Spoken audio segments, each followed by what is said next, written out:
மேடையை அலங்கரித்துக் கொண்டிருக்கும் திரையுலக முன்னோடிகளுக்கும்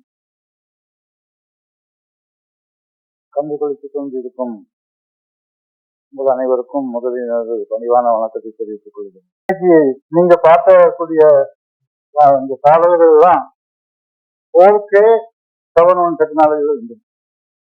அந்த காலத்துல இன்னைக்கு நிறைய 4K 7-1 டெக்னாலஜி வந்துட்டே இருக்குது. அந்த காலத்துல நீங்க இந்த இதே டெக்னாலஜி வந்த ஒரே ஒரு படம் ஹிந்தி படம் சோலை. அதற்கு பின்னாடி இப்ப சமீப காலத்துல தான் இந்த டெக்னாலஜியில அந்த படம் கலந்து வந்து கொண்டு இருக்கிறது தவிர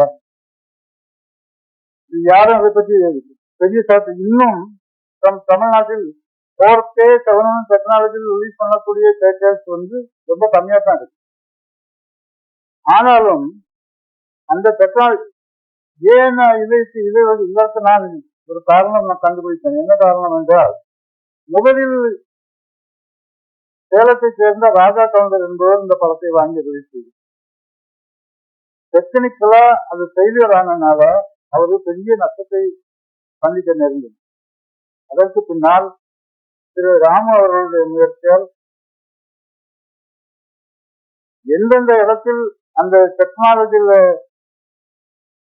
அந்த மார்க் இல்லையோ அதெல்லாம் நாம திருப்பி செய்யணும் அப்படின்னு சொல்லிதான் ரொம்ப சிரமப்பட்டு கஷ்டப்பட்டு அந்த ரீல்ஸை திருப்பி ஸ்கேன் பண்ணி திருப்பி இன்னைக்கு நீங்க பார்க்கக்கூடிய நீங்க படம் பார்த்த பழக்காச்சுன்னா ஒரு இங்கிலீஷ் படம் பார்க்கக்கூடிய ஒரு தமிழ் படமா இருந்தாலும் அந்த டெக்னாலஜி அந்த ஆங்கில படத்துக்கு இணையாக அது இருக்கும். அந்த அளவுக்கு திரு ராமு அவர்கள் இரவென்றும் பகலென்றும் பாராமல் நாம் கேட்கும் போதெல்லாம் என்னென்ன குறைபாடுகள் இருக்கிறது அதையெல்லாம் நிவர்த்தி செய்து கொடுத்தார். உங்களுக்கு தெரியும், இந்த முதல்ல இந்த படம் 35 mm தான் ரிலீஸ் ஆச்சு. அதுக்கு பின்னாடி அதை ஸ்கோப் பண்ணாங்க. ஸ்கோப் பண்ணும்போது என்ன ப்ராப்ளம் வரும் தெரியுமா?